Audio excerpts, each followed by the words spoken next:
Sunday nights at 11 p.m. Eastern here on BeyondRingside.com. Join us for the Midnight Black Mass. Myself, the Rev Dan Wilson, brings you the dark gospel of professional wrestling, uncensored, unedited, uncut, and not for the faint of heart. You can find out more about us at youtube.com/pottyhumor or subscribe at Potty Humor on iTunes and Stitcher today. Forget all you know about podcasts.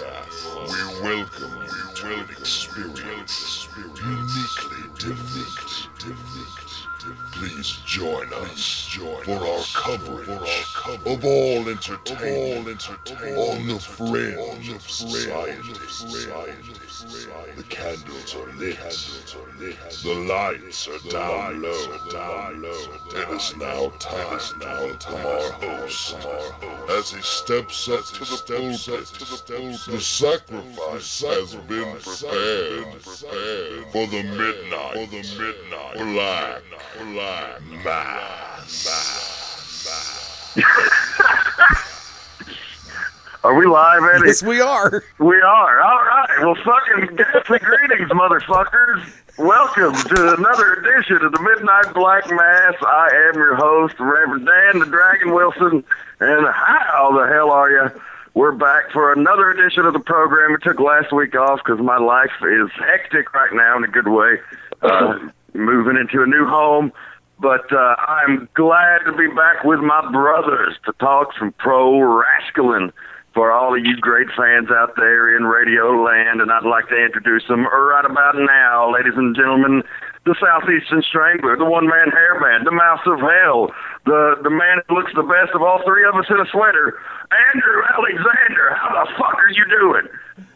Man, it's good to be back. Man, y'all just missed 1 week. I've missed 2 weeks. I don't know what y'all talked about 2 weeks ago. We actually diverted from wrestling mostly 2 weeks ago and talked about movies and shit. Well, shit, so, I want to talk about fucking movies. I hate wrestling. Why am I here? And also, let me introduce the third host of the program, my longtime friend, a mentor in many ways in the wrestling business, one of the toughest and funniest sumbitches I ever met, the Strong Style Psycho Tank. How are you, man? What's up, guys? Ready to get this show on the road and maybe do a little shooting a little bit later on. Well, I'm just feeling froggy tonight because, you know, I just am feeling like I'm giving no fucks. So it should be fun because I generally bite my tongue about shit. I want to be professional, you know, because I've been beat into my head for years that you don't sell shit, you don't sell the other guy. And so I'm not going to sell shit. But, you know, and I don't even have anything like planned, but if something crawls up my ass, I think tonight I'm just going to say what I really fucking feel about it. So you might be in for a treat. That'll be awesome. You don't want to talk too much shit. You don't want to talk too much shit because somebody might block you on Facebook or Twitter and then challenge you to a fight when you can't even fucking see it. Man, I want to bitch about something real quick. Bring it up. Go for it. Let me ask you real quick, Dan. Have you ever in your life, and don't shy away from it now, but shoot straight with it. This is the Black Mass, and we shoot straight. Have you ever in your life sucked a dick? No, I can't say I have. Hank, have you ever in your life sucked a dick? No. Our producer, Fast Eddie, have you ever in your life sucked a dick? No. Well, okay, so we're all in agreement. We're four gentlemen, really nice stand-up guys, and we're all agreeing that we have never sucked one dick. But Correct. let's play devil's advocate, and let's pretend that we've all sucked dick. Okay. Let's stay on the side of the fence that has not sucked a dick. We'll go with that. Let's say we have not sucked one dick, but we decide, you know what, I'm going to suck a dick. And not forcefully, not being forced, not having our faces raised. We are willingly sucking a dick. Let me ask all three of you, in order, if you're sucking a dick and someone puts their balls in your face, Dan, what do you think you should do with those balls? I mean, it would be unkind to not give a little attention to the balls. So Tank, if someone put their balls in your face while you were sucking a dick, what would you do with the balls? You got to fondle them, some bitches. Okay, Fast Eddie, our producer. Would you produce the balls or would you ignore them? I have no fucking idea. Okay. So I guess 1 out of 4. Because I agree. I would be sucking on those damn balls. So how are 3 out of the 4 men in this conversation, all in our 30s, well, Tank old as fuck, he's in his 40s, we've all gone this long in our lives without sucking one dick, yet we know exactly what to do with the balls when they're in our face. Yet I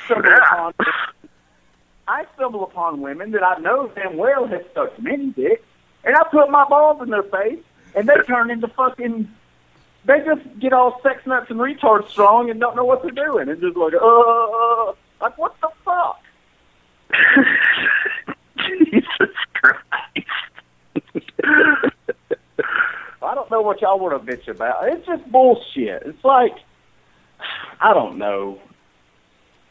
It's like these guys, let's bitch about wrestling, I guess. We'll bitch about young guys as usual. Guys been in the business 10 years. They hitting DDTs and kicking out of one. It's the same damn thing. Andrew Alexander with a legendary rant. There you have it. You might want to record that. It'll be on YouTube by the morning, I guarantee that. Well, there goes my chances at public office. When I run for president, these are going to come out, and they're going to say, did you hear him? He's talking about sucking balls. Well, as president, I'm passing a bill to where if you want to get a marriage license, or if you want to get a driver's license, you got to pass a cock-sucking test, and you better fucking suck on those damn balls.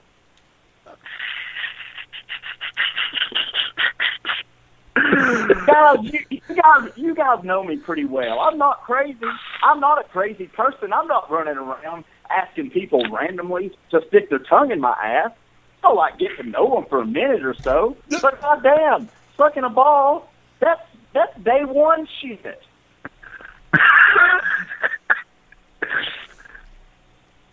I'm pissed off. And so it's turned into a sex ed class here on the Midnight Black Mass.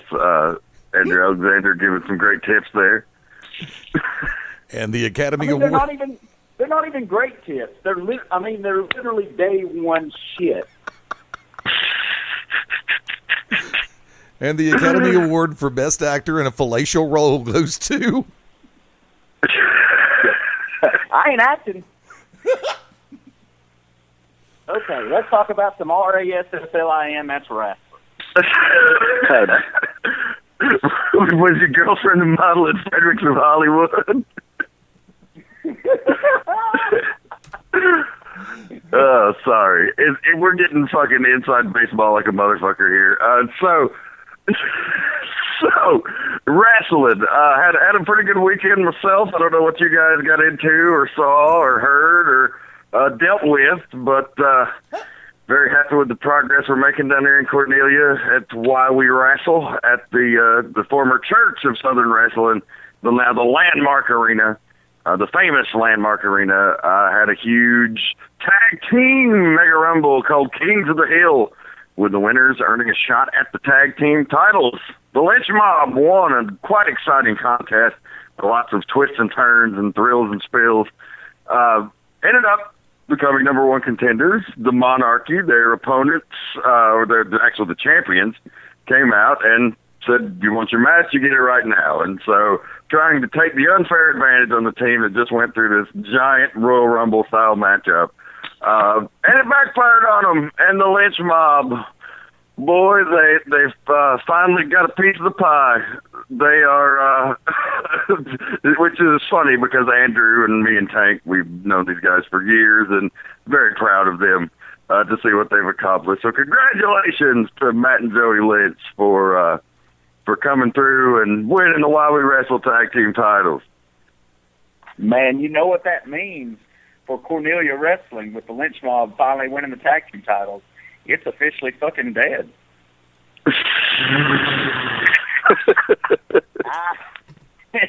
I'm only half kidding. Of course, the Joey part's the kid, the Matt part's the serious part.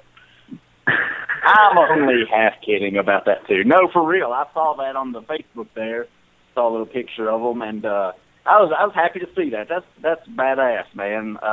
That those guys, because I remember when those guys were after the death of Empire, which Joey was the last champion. I'm not saying he killed it, but I'm just watch it. After the death of Empire, and I heard those guys were going down there, I was like, yeah, that'll fucking last. Because that's a long drive to make, man. Not because it's them, just because it's anybody. Me and Tank. I mean, Dan, hell, we've all made that drive for a long time, and it's a fucking bitch, man, to do on the regular enough to be crowned the champion, and have to be depended on.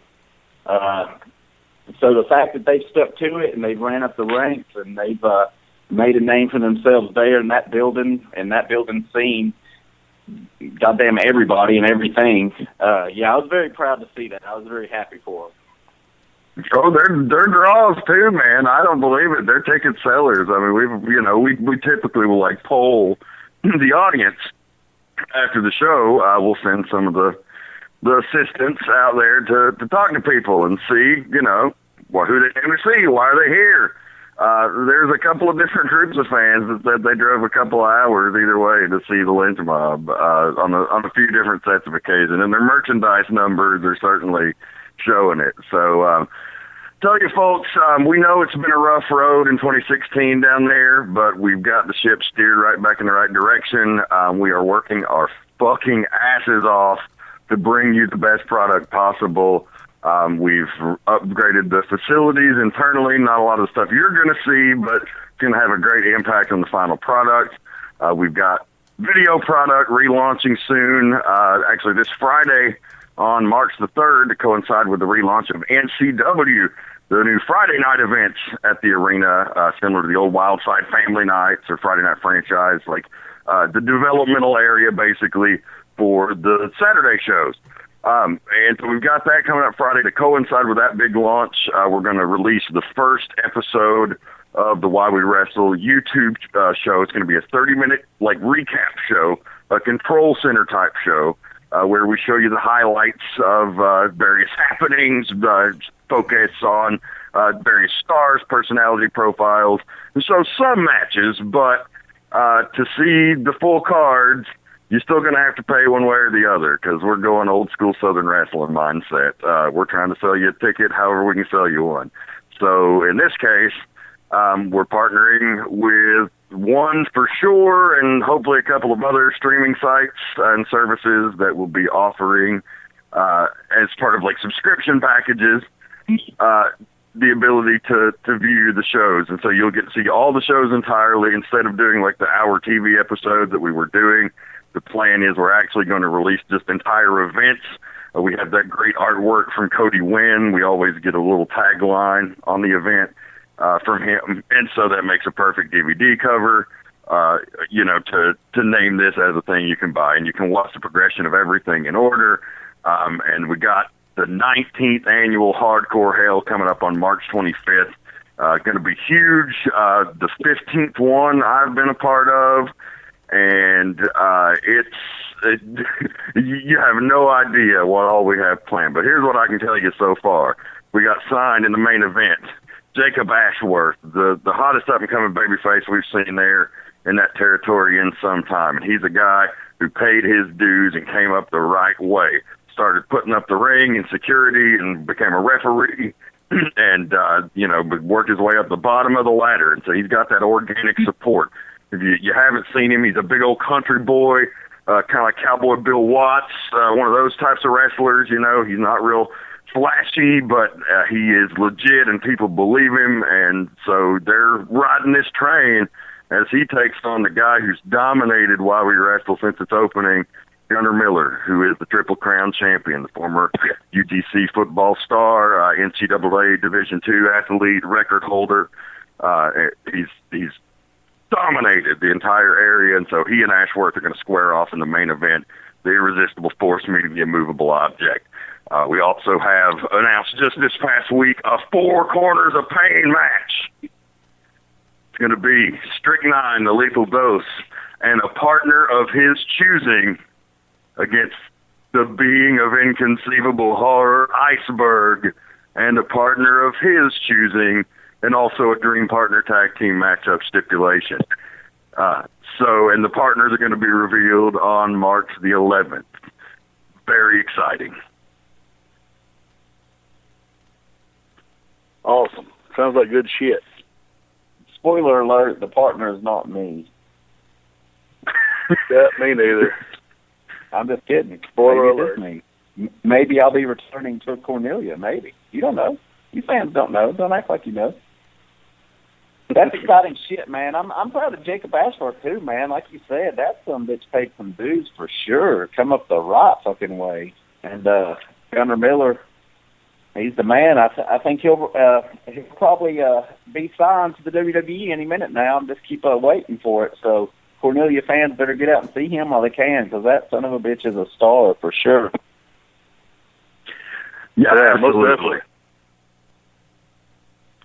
For sure. And we got, we'll hear more about the rest of the matches on March the 11th. There's a couple of huge announcements. I was just named the official matchmaker of Why We Wrestle after Danny Only got butchered by Iceberg and Gunnar Miller. So add that to my responsibilities. But helping put the finishing touches on this hardcore hell, and I'm excited for what we've got in store here. It sounds like you're doing good things down there. I mean, as far as attendance, going, I believe it was July I went down and wrestled Gunnar Miller, and there was like 20 people there, and now you're drawing well over 100, 150 a show. So, yeah, I would say that's pretty successful. So just keep up the good work. I appreciate it, man. I got to say this about this before we move on. A promotion has to have the combination of a good booker and a good promoter, and they are part and parcel to one another. Both people have to hold up their end to make sure a promotion is a success. And I preach this to motherfuckers until I'm blue in the face. People that want to know why they don't draw, want to know why they don't succeed, want to know why they constantly lose their ass in professional wrestling. And I'll tell you why, because one of those two people is not doing their job. Or both. I can't quote on that. I don't know anything about that. What about you, Shane? Yeah, I totally agree with you. You might have the best booking in the world, and then if the owner or promoter isn't, hanging up flyers or trying to get asses in the seats, then, the booker can't do it all on his own.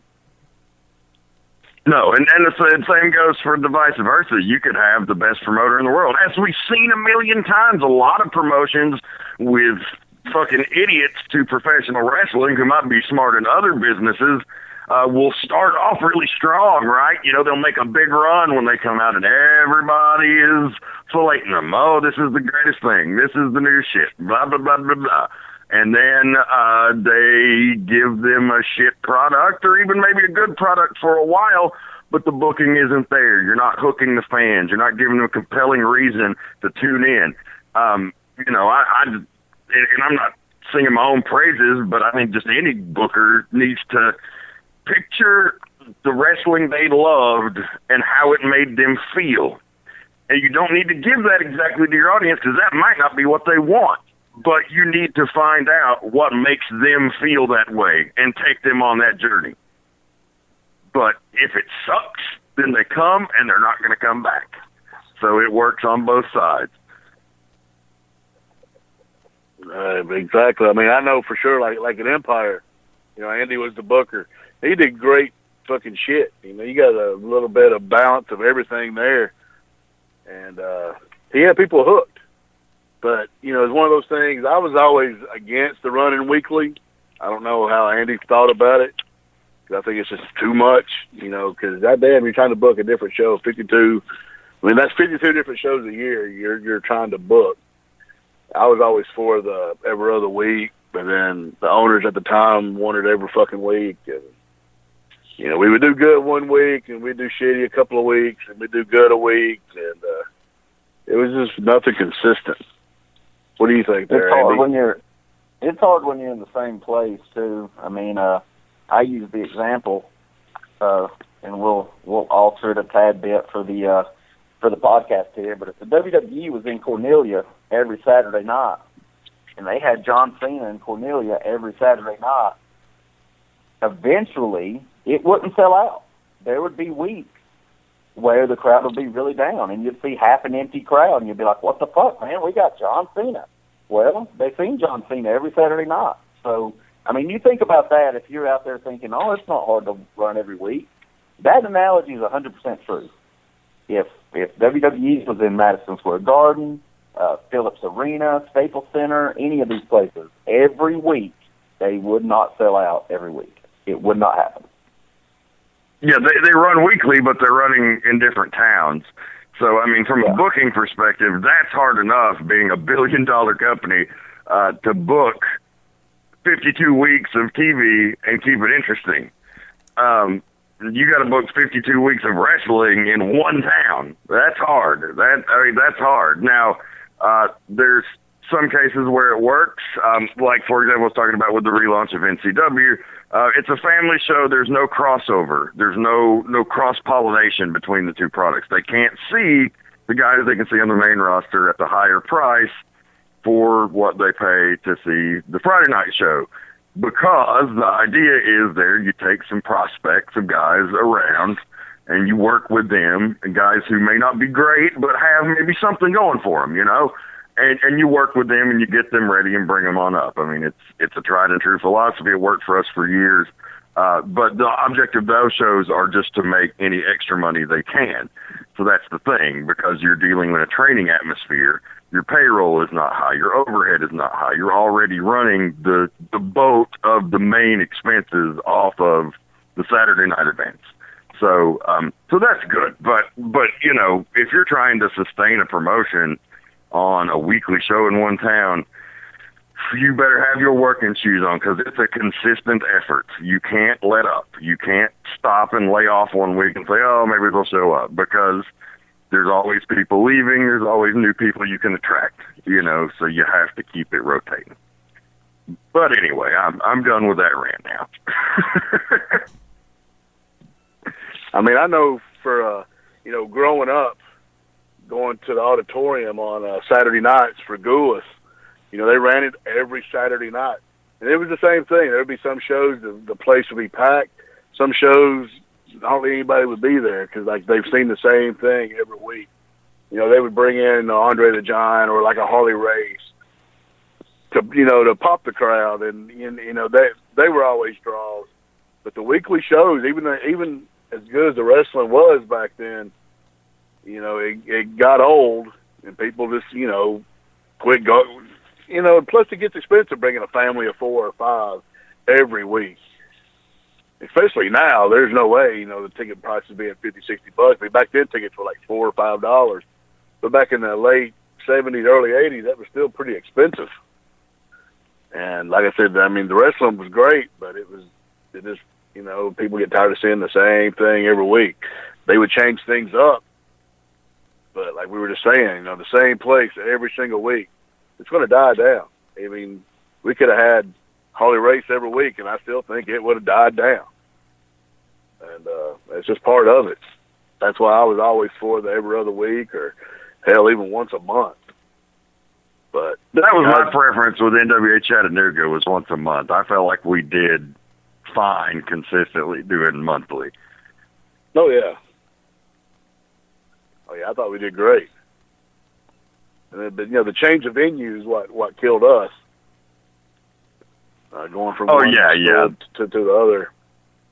They just weren't buying that shit over there. Like, the other school had a great atmosphere. It's the perils of independent wrestling, folks. We're giving you real talk here, based on our own career and experiences. But So some promotional advice there and some booking advice. Make sure you're in sync, because every time I've had it going on both ends, it's been money. And every time that one or the other was lacking, there's always an excuse, So take that for what it's worth. So, what did you go work anywhere this weekend? Oh no, man! I've been off for like 3 weeks. I got like a 6-week run. I'm not trying to wrestle every single week. I did like 4 weeks, took 3 weeks off. Now I got this little 6-week run, so I just trying to chill out and hung out with the family. And I was supposed to go to a little birthday get together Saturday night, but I'm old and I went home and took a nap and didn't wake up till like 3 a.m. So that's what I do. Yeah, I was there. I was there fucking waiting on him. Like, where the fuck is Kate? No, man, we got home. We went to have dinner. It was about 9:15, and I was just sitting there in the recliner holding the baby, and then next thing I know, it's 3 o'clock in the morning. I was like, well, fuck. Missed out on that.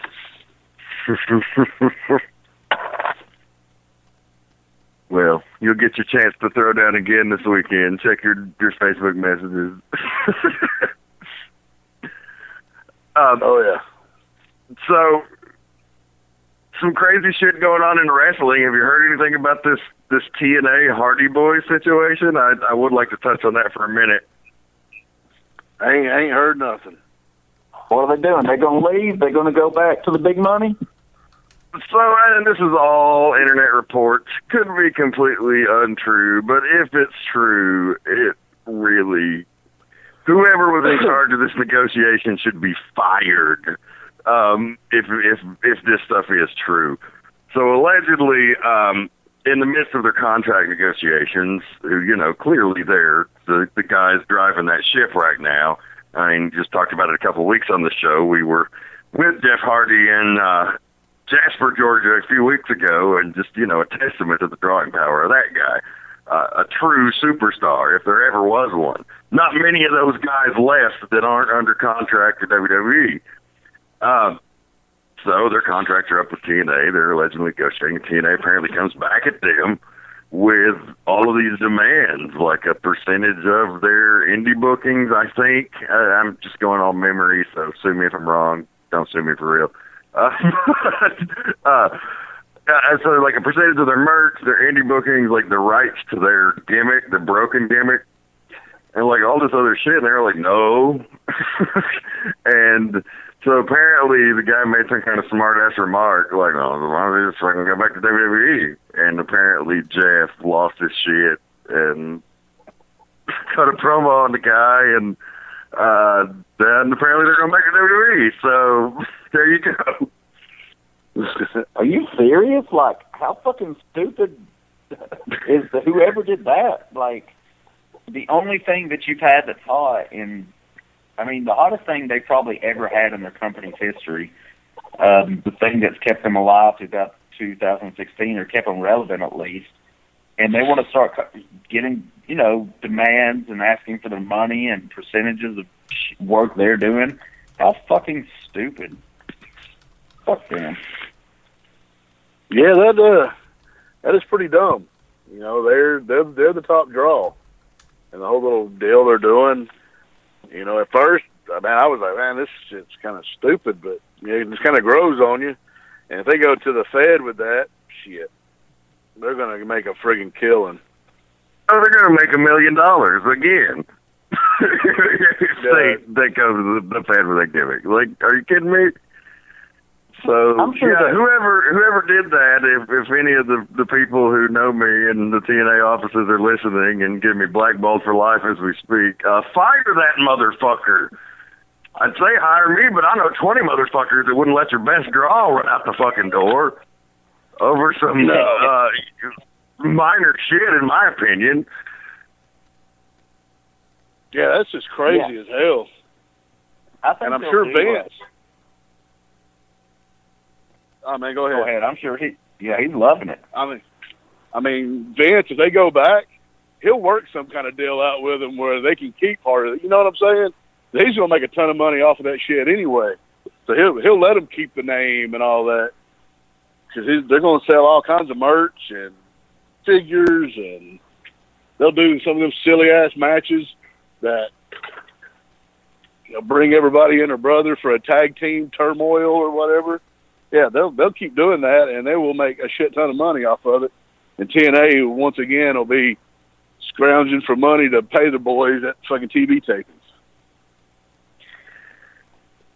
Part of me worries about how. Part of me worries about how successful it'll be overall, though. I mean, obviously, I think they'll make money and they'll have some good stuff. But Vince likes to have his hand in everything. He likes to have his creative in everything, and that's not really how that stick works. I mean, that's not the appeal of the gimmick, and I don't know if they will actually get it like the Hardys do, and I just don't know if they'd let go enough to let them do it all.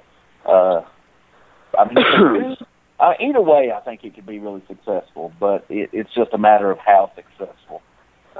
Only time will tell. Hopefully, it'll make them $1 billion because, I mean, as well as they've done, as much money as they've made without the WWE machine behind them, imagine what they can do with it behind them. I mean, it's crazy to think about. Yeah, they're going to make some money. Like Fast Eddie said a few weeks ago, they did that show in Maryland or whatever, and drew like 1,600 people for an indie show. Yep. I mean, that's unheard of.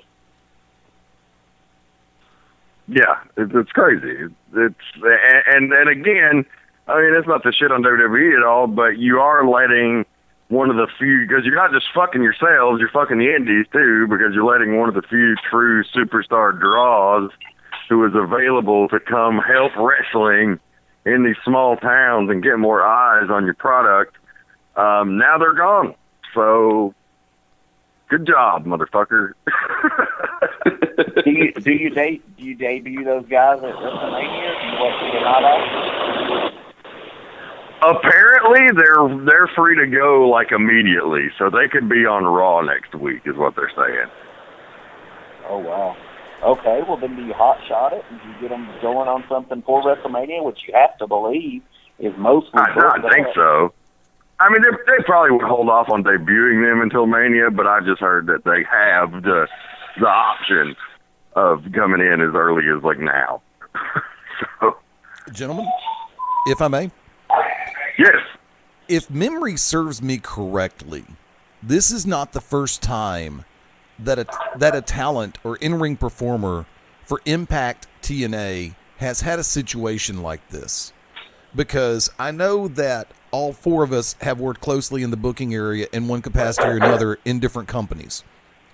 And I know there was a point where, whether it was EC3 or Taylor Wilde or, depending on who it was, most of the time when you try to reach out to the talent directly, you're told that you have to go through TNA's front office. Well, TNA's front office is going to elevate that booking fee cheaper than what higher to what you could get if you went directly through them, and they would still demand a cut. So, I mean, and that's one of the major problems I've had with the front office, and I thought...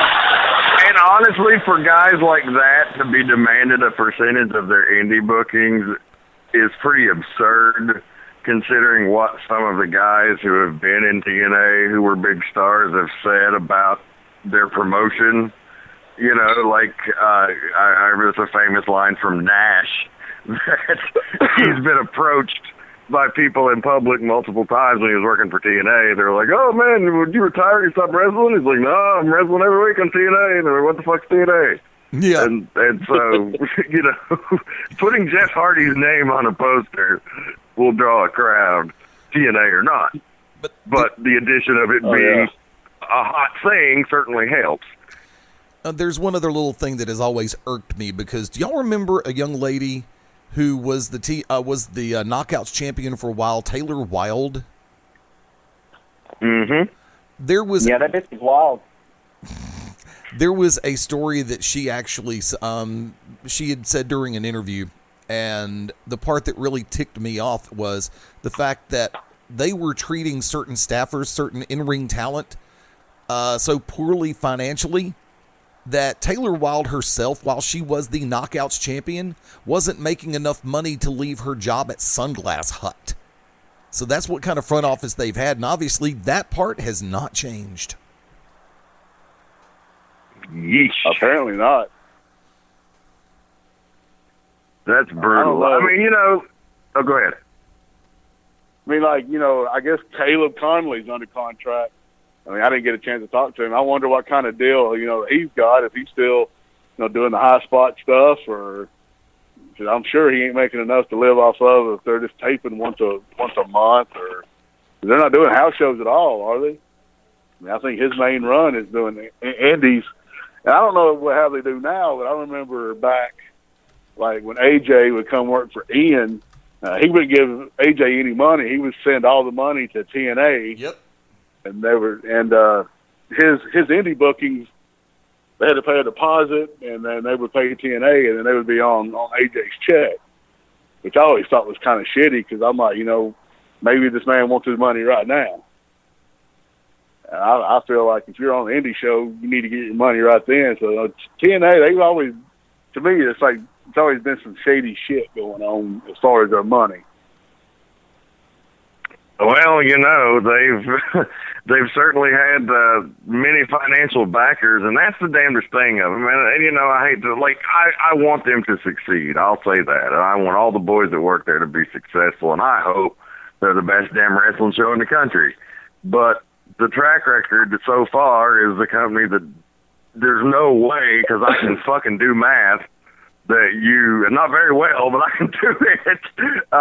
There's no way that you can be making money based on live gates. I mean, I know merchandise helps, but, I know how much it takes to run a small level indie show, even a medium-sized indie show, large-sized indie show at times. To pull off that financially is a lot. So to do a show where you're filming TV and you got people under contract and you have expense accounts and you have all this other shit, there's no way you're bringing in more money than you're spending. I don't give a fuck who you are. You cannot look me in the eye and tell me that business model is making money. And has ever. So it's just been a history of one financial backer is in for a while, they get soured on the deal, they bail out, they find somebody else to back it, and that has been the case over and over and over again. So, I mean, credit to them. They found a way to survive going 10 or more straight years without making a penny. And one thing I don't get is, they still tape at Universal Studios, right? Does Universal give them any kind of money, or do you have to buy a ticket to Universal to get into the TNA taping? Okay, you just show up, and they have a special gate just for TNA fans or whatever. No, I think there is. Andy might know better. I think he's actually been down there. Yeah, it's been like 10 years, but no, I didn't buy no damn ticket to Universal. You just walk, because there's lots of parts of Universal you don't have to have a ticket to go to. A lot of the restaurants and shit like that. And you go through there. You go through I believe it's the Hard Rock. I think, I can't remember, it was a long time ago, but yeah, you don't have to have a ticket. And you may still have pop. Really? I bet if TNA was on fucking Pop Evil TV, Hank would watch that bullshit every damn week. I'll watch shit out of it. That's an inside joke. We're going to get it, and that's all I'm concerned about. But all that said, I wish them luck. We need the viable second company. They've had an opportunity to be that for the last 10 to 15 years, and have been a place where guys could get work. Maybe not always paid, but they get work. That's unfair to say. They would eventually get paid, but allegedly. I just want to add this for our fans listening. There's a really shitty band called Pop Evil, and Tank fucking loves them. He's like a groupie for them. Okay, keep going.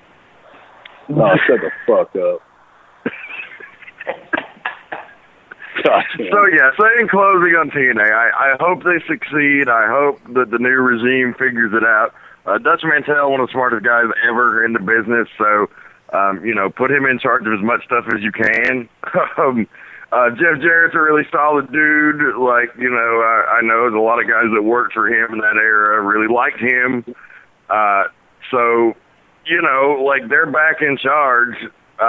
So the first thing, hopefully they do is fire the guy that was in charge of the Hardys contract negotiation. And then maybe they can turn it around and save the ship there. I hope so.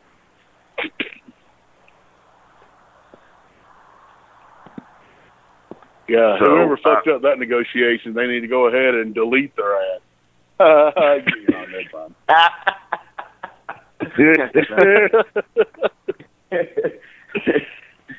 Oh man. So what else are we talking about? It's WrestleMania season. Got a pay-per-view this week. We got some Hall of Fame stuff. What do we want to discuss?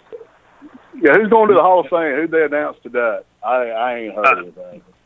Beth Phoenix was announced tonight, and who was announced last week? Page. Teddy Long. Dallas Page. No, Dallas Page. DDP. Well, we already talked about him at length in the first Hall of Fame episode, so we won't go back. We talked about Beth Phoenix also, about how we figured, we all kind of agreed there should be ladies going in way before her, but it is what it is. That's all I'm going to say about it. I think it's funny that the internet may be wrong occasionally. I'm not sure though, but the first three names they announced, because we talked about the rumored class, and it seemed like the whole group was pretty much confirmed. But that shit is not the case, because Kurt Angle, the Rock and Roll Express, and Teddy Long were not in that group. Now DDP and Beth Phoenix were. So, maybe the class will just be bigger this year, because there are some names on that list I'd really like to see go in the Hall of Fame. If Edge's wife goes in before Christian, that's kind of upsetting to me. But that's a different discussion for a different day. But, there were some good names on that list I was really looking forward to, and I hope they don't get bumped. But, Kurt Angle, Rock and Roll Express were badass surprises, extremely deserving. So it's looking like a good class, though. Hall of Fame, we talked about it, probably my favorite night of the year. It's right on par with WrestleMania. Oh, yeah, I always enjoy it. I know this is kind of, to me, he's a Hall of Famer. And I felt last week, the little tribute to George Animal Steel was cool. But, man, they didn't say shit about Ivan Koloff. Thank you. They showed the little graphic. But, there was no video package. Hell, he beat Bruno Sammartino, the supposed best wrestler of all fucking time. Ivan was a badass. I just felt that was kind of a disrespect towards him and the fans that enjoyed Ivan Koloff, which I grew up watching. So he was one of the first heels that scared the shit out of me. Yeah, I cannot believe we started off this episode without talking about all the guys we've lost in the last few days. That's one thing, because we weren't on last week. What were you going to say, Andrew? No, yeah, you're right there. It kind of slipped as we were talking. But I agree with Tank. I thought there would have been a video. I'm glad there was graphic. And I know it gets overwhelming when you have two go in the same week. But definitely would have liked to, even if maybe the video was pushed to SmackDown. I would have thought that was cool, but not anything kind of sucks. Because there's something about Ivan Koloff. I think we've talked about. We may have talked about it on the podcast, or maybe just in person, me and Tank or whoever. But last year, I made it a point to watch all of the old NWA and WCW pay-per-views, and watched a lot of the shows that are on the network. And man, that Ivan Koloff cut a fucking hell of a promo, man. That's one thing I took away from that, of being a guy that I didn't watch a ton by any means, but seeing him on all that old stuff and him cutting those promos, he was amazing. So fucking good. Yeah, one of the true heels that fucking made you hate him. You know, with the whole USA sucks and Russia, Mother Russia this and that. I mean, and like, you know, until I actually got to meet him at a show and like listen to him talk, I thought this motherfucker was really Russian. I was always like, damn. Yeah, dude, that's a heartbreaking loss. I mean, he's one of the best juicers ever. He'd get that color for you in a heartbeat. Oh, he had that forehead, man. The only the true blue motherfuckers have from those days. Oh yeah. A sweetheart of a guy, man. I mean, you know, he was elderly. You know, been fighting liver cancer secretly for years. One of my many sources out in the wrestling world sent me the obituary from the Observer that they did on Ivan's, a wonderful career retrospective that Dave Meltzer did. And just like, that guy had a fucking 40-year career. Like, he started in the 60s, and he was still out making appearances up until he died. Oh, yeah. You know, and I got to spend some time with him. I got to spend a long time with him, actually, back in 2010, I think, 2011, the NWA Fan Fest in Atlanta, where I was handling some of Gypsy Joe's, appearance booking. So I would take him to these conventions, and the autograph deal. And so, they would, cordon us all off into a room for various groupings of people.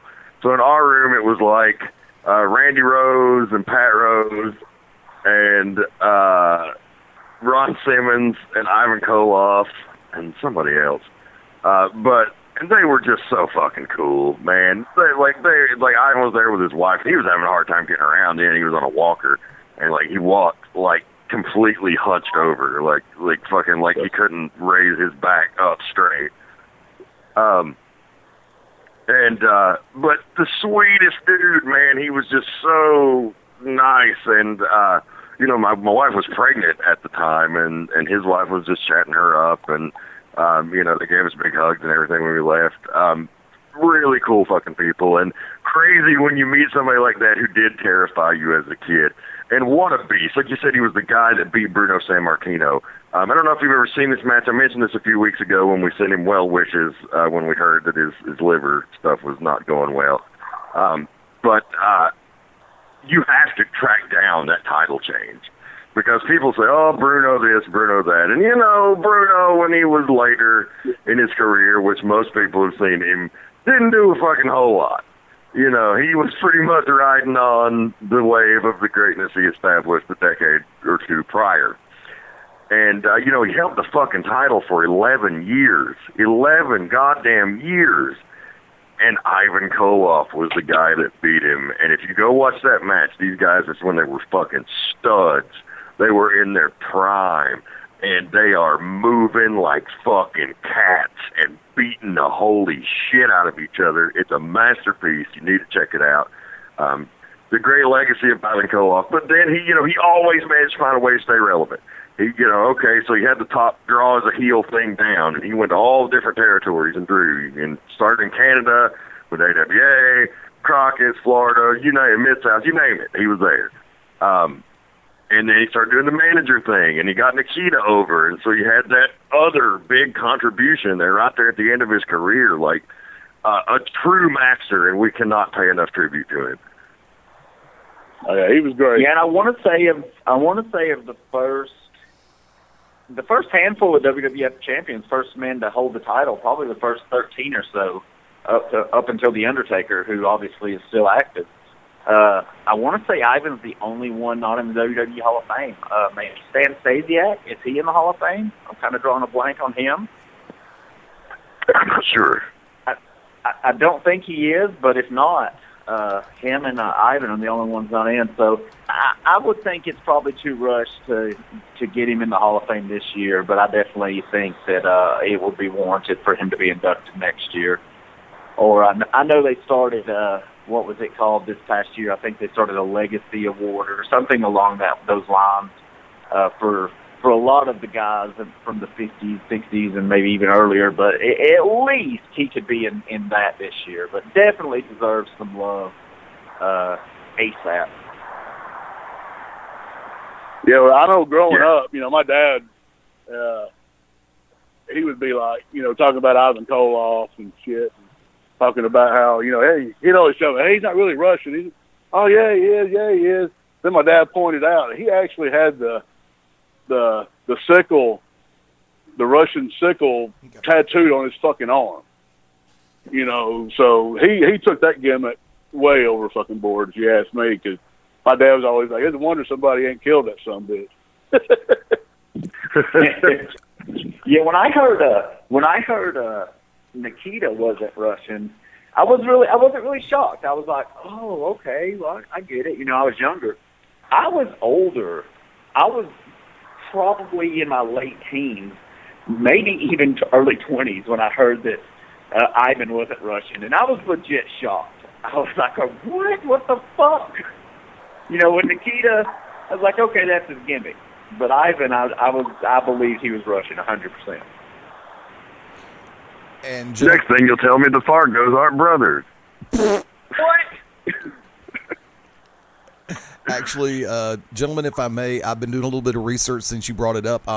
According to a comment made on Bleacher Report, Ivan Koloff and Stan Stasiak are the only two men to hold the WWF title before 1990 who are not in the Hall of Fame. That's bullshit. Yeah, I thought that. And, and when you look through, I bet if you look through 90 through 2000, that the only guys aren't in are guys like, really that I can think of are like Sid, Taker, and then honestly, that's probably about Big Show. It's guys that are pretty active, other than Sid. When you look at that first 3 to 4 decades of the WWF title, those are the only men not in the Hall of Fame. And of course, Undertaker will go in ASAP. Big Show when he retires. I think there's a spot for Sid, personally. Sure. For Ivan Koloff and Stan Stasiak and not to be in, at this point, it's kind of a shame just because of, and that was back when the title, like you said, 11 years. Hogan was champion 4 years, Backlund for like 8 years. It was a big deal. So, but Stan Stasiak too. Hell, let's not forget him. But Ivan Koloff for sure beating Bruno Sammartino and just passing. I hope some recognition comes, if not this year's class, next year. Yeah, you talk about what a draw he was. After I was reading that Observer article, after he won the title, he sold out the Garden like the next 3 weeks in a row, and then was just kind of dropped, like they just didn't have any plans for him going forward, and he left and went to the AWA. And had a big feud with Vern then, so he was active on top from the 60s all the way to the late 80s, and that's fucking impressive.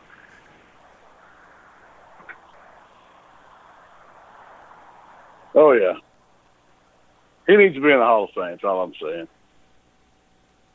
Because, there's a lot of people that talk about how subjective the Hall of Fame is, and it's not a real Hall of Fame, and just all this stuff. I think that's all a bunch of bullshit. You can't tell me that fucking Ricky Morton and Robert Gibson were so fucking thrilled to receive that call to go in the Hall of Fame. Yeah, I'm sure there's a lot of political shit, and there's people that are not in that should be in. But it's still a big deal. It's still a recognition. It's still the biggest game out there. It's their Hall of Fame. And these are guys that deserve to go in for sure, and they don't have to wait till they pass. Ivan Koloff should have been in 20 years ago. But, it's a big deal, and I hope that they get the recognition they deserve sooner than later. And it sucks. It sounds like we're just forgetting about George Steele, but he's gotten quite a bit of recognition, and he got some. He got the video tribute. But that guy was awesome too. It was a different style. Well, it was a similar style, in the same time frame, but he's a lot different than the great workers, quote unquote, that everybody loves. But he had his place, and he was definitely cool to watch, both as a heel and a babyface.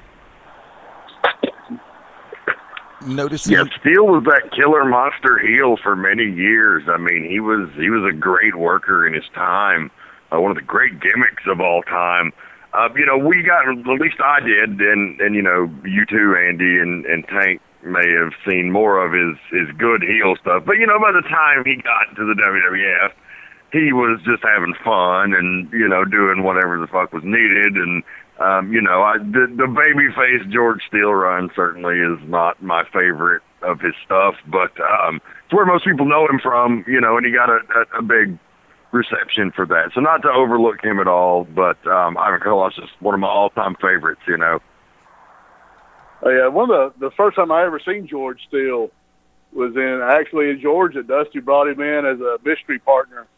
I guess it might have been Ole and Piper. He came out of a box or whatever, and Gordon Soley tells that he's the craziest sumbitch in wrestling.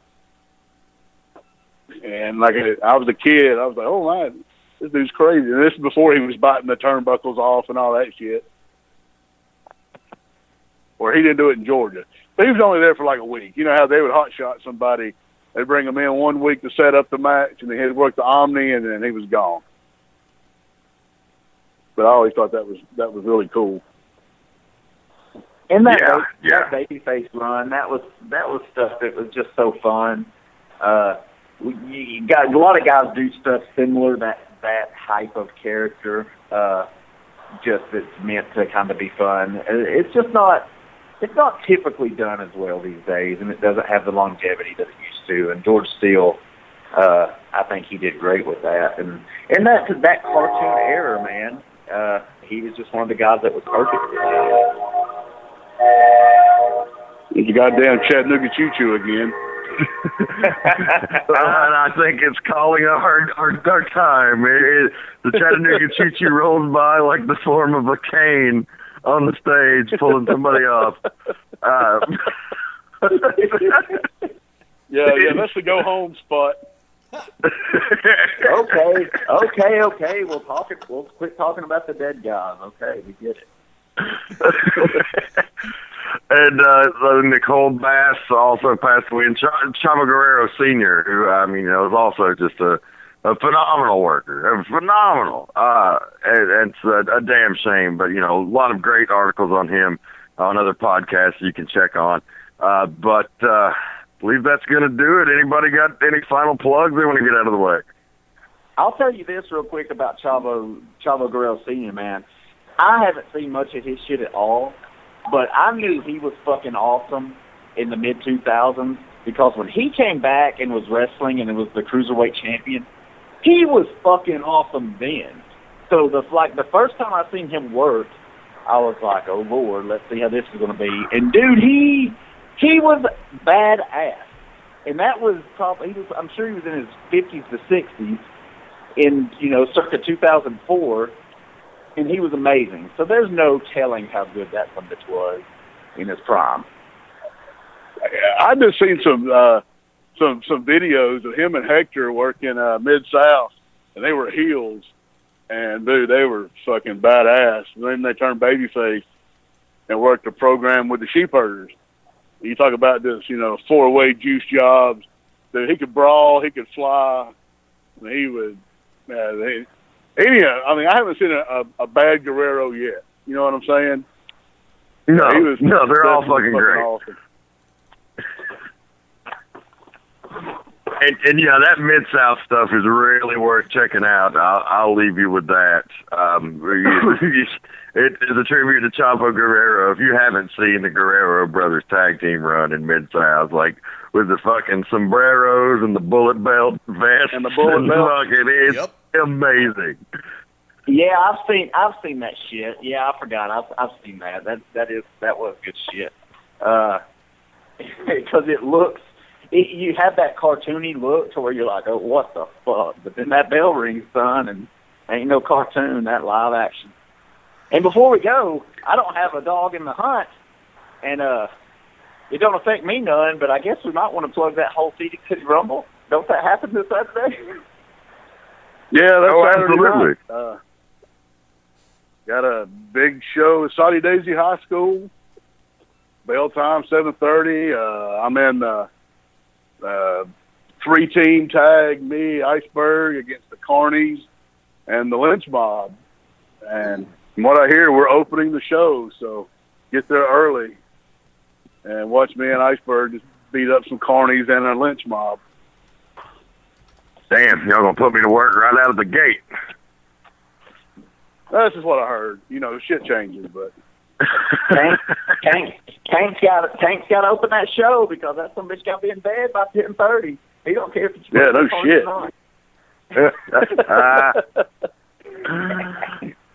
Tremendous. Oh yeah, definitely. I'll be there on commentary as well. Huge lineup, talent from all over the country coming in, and right here in the Chattanooga area. If you're local and listening to this, and you don't come out and see this, then I don't know what you're waiting for, because you're going to waste your money anywhere else, in my opinion. That's all for this week's edition of the Midnight Black Mass. For my co-host, Andrew Alexander and the Strong Style Psycho Tank, we'll see you in Sunny Daisy, Tennessee this Saturday. I am the Rev Dan Wilson. Also, thank you to Fast Eddie Layne, our producer, for being the man that holds down the fort. We're out of here. Good night.